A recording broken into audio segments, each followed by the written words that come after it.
আয়নায় ঘড়ির সময় শর্টকাট ট্রিক দেখে নাও। যদি আয়নায় ঘড়ির সময় 8:30 হয় তাহলে আসল সময় কত?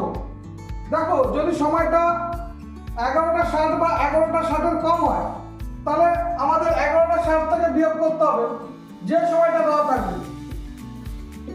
তাহলে কত হলো?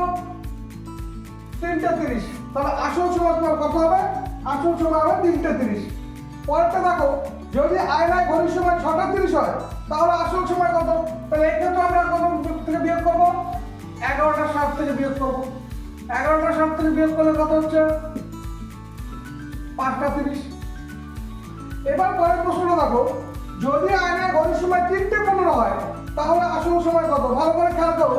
এই যে 3:15 মানে কি? 15টা 15, অর্থাৎ 11টার সামনের থেকে বেশি হচ্ছে। তাহলে সেই ক্ষেত্রে আমি কি বলেছি? আমাদের 11টার সামনের যদি বেশি সময় হয় 23:60 থেকে বিয়োগ করবো। তাহলে দেখো, 23:60 থেকে যদি বিয়োগ করি তাহলে আমাদের সময় কত হলো? 20:45 মানে কত? 8:45। তাহলে যদি আয়নায় ঘড়ির সময় 3:15 হয় তাহলে আসল সময় হবে 8:45।